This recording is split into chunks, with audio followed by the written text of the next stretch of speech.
దిలావర్పూర్ గ్రామంలో జరిగినటువంటి సంఘటన మరొక లగిచర్లలాగా జరగకుండా ఒక ప్రజా ఉద్యమం రోడ్డుపైకి వస్తే ప్రభుత్వం వెనక్కి తగ్గి వాళ్ళకి కావాల్సింది వాళ్ళకి చేయడం జరిగింది.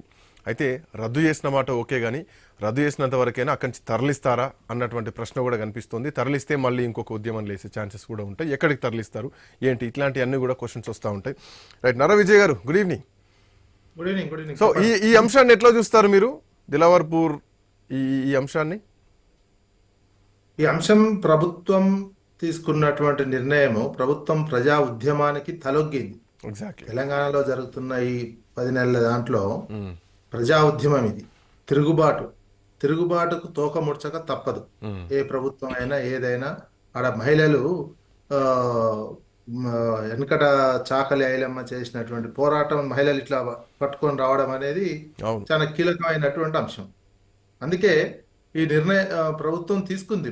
ప్రజల తిరుగుబాటు నేపథ్యంలో ఈ తీసుకున్నది. అయితే వీళ్ళు రిటర్న్ గా రావాలి. మళ్ళీ అక్కడ ఎలాంటి పరిశ్రమ, ఇట్లాంటి కాలుష్యం లేనటువంటి పరిశ్రమ వచ్చే విధంగా చూడాలి. భూసేకరణకు సంబంధించి బలవంతంగా ఏ పరిశ్రమల కోసమైనా తీసుకోకూడదు. లగిచర్లలో చూసినాం, అదొక వీళ్ళకి అనుభవం. లగిచర్లది పెద్ద అనుభవం అయిపోయింది ప్రభుత్వానికి. దాదాపు అక్కడ కూడా ఏమైంది, ఆ స్థాయికి పోయింది. ఆర్డీఓని బంధించారు. ఆర్డీఓని కార్ని తీసుకుపోయిన తర్వాత కార్ని తగలబెట్టేటువంటి సిచ్యువేషన్ పోయింది. ఈ పరిస్థితులు ప్రభుత్వం అంచనా వేయలేకపోతుంది. ప్రజల తిరుగుబాటును, ప్రజల్లో ఉన్న కోపాన్ని. లగిచర్లలో సొంత నియోజకవర్గం అని ఏదో చేయబోతే అది మొత్తం దేశం అంతా చుట్టుకున్నది. మానవ హక్కుల కమిషను ప్రజలను ఒక యుద్ధంలో జరిగిన రెండు శత్రు దేశాల మధ్య జరిగితే మిలిటరీలు పోయి మిలిటరీ కనుక వెళ్తే ఆడవాళ్ళని ఎట్లా చేస్తారో అట్లాంటి సిచ్యువేషన్ చేసినటువంటిది పోలీసులు. లగిచర్లలో అర్ధరాత్రి పోయి సొంత నియోజకవర్గం ఇంకా అది. ఇట్లాంటి పరిస్థితి తెలంగాణలో క్రమంగా ఇప్పుడు ఇది నెక్స్ట్ హాస్టల్ పిల్లలది.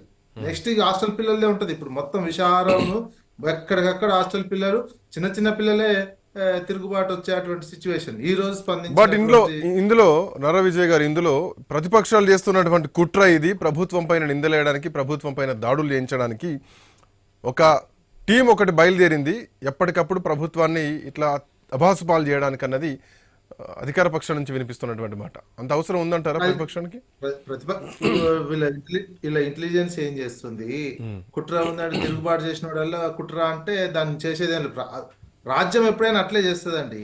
పరిపాలకులు విద్యుత్ ఉద్యమం జరిగినప్పుడు కూడా అప్పుడు ఏమన్నారు చంద్రబాబు నాయుడు, మొత్తం వెళ్ళి నక్సలైట్లే ఉన్నారు, మొత్తం నక్సలైట్లే చేసిర్రు అన్నారు. అదే కాంగ్రెస్ అధికారంలో ఉన్నప్పుడు వేరే ఉద్యమాలు వచ్చినటువంటి సందర్భంలో ముదిగొండ కాల్పులు ఉన్నాయి. ముదిగొండ కాల్పులు కూడా విపక్షాలు చేసినాయని కాంగ్రెస్ అంటది. ప్రజా తిరుగుబాటు వచ్చినప్పుడు చరిత్రలో ఉంటుంది, ప్రపంచ చరిత్రలో కూడా అంతే. ప్రజా తిరుగుబాటు అవతలోడు కుట్ర చేస్తుండే అనేది రాజకీయ ఆరోపణ, ఇష్యూ డైవర్ట్ చేయడానికి ఒక కారణం. ఒక ఎక్కువ హింస. తెలంగాణ ఉద్యమం ఫస్ట్ లో జరిగినటువంటి ఉద్యమంలో 1969లో ఒక హింసాత్మక సంఘటన జరగనే కాల్పులు జరిపేసి ఇక మొత్తం అయిపోద్దని చెప్పి అని చేసినటువంటి సిచ్యువేషన్ కాంగ్రెస్ పార్టీ. అట్లా ఉద్యమాలు జరిగినటువంటి సందర్భంలో అట్లాంటివి వస్తాయి. అవన్నీ ఆరోపణల కింద తీసుకొని రియాలిటీ అనేది ప్రజల్లో వచ్చిన తిరుగుబాటు ఇది. ప్రజల్లో వచ్చిన ప్రశ్నించే దాంట్లో వచ్చినటువంటిది. ఇప్పుడు ఎలక్షన్ లో వీళ్ళు హామీ ఇచ్చారు. సరే, పాత ప్రభుత్వము కంపెనీ పెట్టినటువంటిది పర్మిషన్ ఇచ్చిందని చెప్తున్నటువంటి నేపథ్యంలో 10 నెలలు వచ్చిన రాగానే ఏం చేయాలి? ఎలక్షన్ లో హామీ ఇచ్చిన 10 నెలలు ఎందుకే వెయిట్ చేసిర్రు? ఇది వీళ్ళు ఏం దాన్ని అట్నే ఇచ్చిన హామీని కాదని కంటిన్యూ చేద్దాం అనుకున్నారా? మరి ఏందా అనేది చెప్పాల్సినటువంటి అవసరం ఉన్నది. 10 నెలలు వెయిట్ చేసి ఇంత తిరుగుబాటు వచ్చి ఆర్డీఓని బంధించి పోలీసుల మీద రాళ్ళేసి ప్రజలంతా ఊళ్ళే వచ్చి రోడ్ల మీద కూర్చొని స్తంభింపజేసి అంత చలిలో కూడా కూర్చొని మహిళల తిరుగుబాటు చేసే అటువంటి సిచ్యువేషన్ రావడం జరిగింది. లగిచర్లది కూడా అంతే వచ్చింది. ఇప్పుడు నెక్స్ట్ హాస్టల్ పిల్లలది కూడా అదే. ఇక ప్రతి నిమిషంలో ప్రజల నుంచి వచ్చేటువంటి నిరసనని వేరే పార్టీల వైపు మలపడము అవన్నీ సహజ సిద్ధమైనటువంటి ప్రక్రియలాగా ఉంటాయి. అవి నేచురల్ రాజకీయాల్లో ఆరోపణలు ప్రత్యారోపణలు చేసుకుంటున్నటువంటిది. కానీ రియాలిటీ ఇది ఇట్లాంటి ఉద్యమాలు, ఇది ఒక స్పిరిటే. ఈ ఉద్యమం కూడా తెలంగాణ పిల్ల ఒక స్పిరిట్ లాగా పనిచేస్తుంది, ఒక స్ఫూర్తినిచ్చేటువంటి. బట్ ఇట్లాంటి విజయ్ గారు, ఇట్లాంటి స్ఫూర్తినిచ్చేటువంటి గడ్డ, ఇట్లాంటి ఉద్యమ నేపథ్యం ఉన్నటువంటి తెలంగాణ ప్రజానీకంలో గతంలో బీఆర్ఎస్ పార్టీ హయాంలో ఉన్నప్పుడు కూడా చిత్తనూరు దగ్గర కూడా ఇథనాల్ ఫ్యాక్టరీ పెట్టడం జరిగింది. సో అక్కడ కూడా భూసేకరణ చేశారు. అక్కడ ప్రజలు తిరగబడితే వాళ్ళని అనగదొక్కి మరి అక్కడ ఫ్యాక్టరీ పెట్టినటువంటి సందర్భం కూడా ఉంది. బట్ దాంతో పోలిస్తే ఇక్కడ ప్రజలు నిరసన తెలుపుకోవడానికి కొంత ఫ్రీడమ్ ఉందని అనుకోవచ్చా? ప్రజలు అప్పుడు కూడా ప్రజలు తిరుగుబాటు చేసిరని మీరు అంటున్నారు కదా, అంటే అది ఆ ప్రజలు తిరుగుబాటు చేసినప్పుడు అప్పుడు కన్విన్స్ అయి ఉంటారు. తర్వాత ఏదైనా చిన్న నిరసన ధర్నా చేసినప్పుడు అరెస్ట్ చేసినప్పుడు ఆ ప్రజలు ఆ టైంలో ఇది కన్విన్స్ అయ్యారు అనుకోవచ్చు, లేదంటే తొక్కి పెట్టారని కూడా అనుకోవచ్చు. తొక్కి పెడితే ఆగదు, తొక్కి పెడితే తర్వాత నుంచి ఏదో ఒక రూపంలో వస్తది. ఇక్కడ కూడా 10 నెలల నుంచి తొక్కి పెట్టాలని చూసారు. ఇక్కడ కూడా లైచర్లదైనా ఇక్కడైనా తొక్కి పెట్టాలని చూస్తే ఏదో రూపంలో స్ట్రాంగ్ విల్ ఉన్నప్పుడు అది బయటపడుతూనే ఉంటది.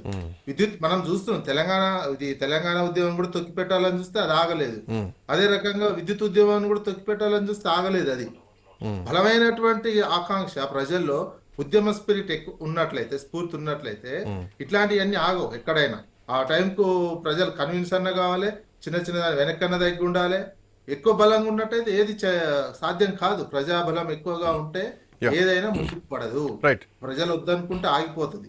ఒక ఉద్యమం కనుక స్ట్రాంగ్ విల్ తో చేసినటువంటి నేపథ్యం ఉంటే అట్లాంటిదే ఇది. మనం ఆ రకం ఒక పాజిటివ్ యాంగిల్లో ఒక ప్రజా ఉద్యమం లాగా మనం చూడాల్సినటువంటి అవసరం ఉన్నది. ప్రజా ఉద్యమాలకు ప్రభుత్వాలు తలొగ్గక తప్పదు, నిర్ణయాలు తీసుకోక తప్పదు. అదొక మంచి పరిణామమే. ప్రజాస్వామ్యంలో ప్రజల ఉద్యమానికే వాల్యూ ఇచ్చినట్టు ఉంటది, చేయాల్సినటువంటి పనే కదా. అది ముందు జాగ్రత్తగా పడి ఉంటే ఇంకా బాగుంటది. ముందుగానే ఎందుకంటే వీళ్ళు హామీ ఇచ్చారు, ఎలక్షన్ లో హామీ ఇచ్చినట్టు ఇమ్మీడియట్ గా తీసుకుంటే ఈ సమస్య ఉండకపోతుండే.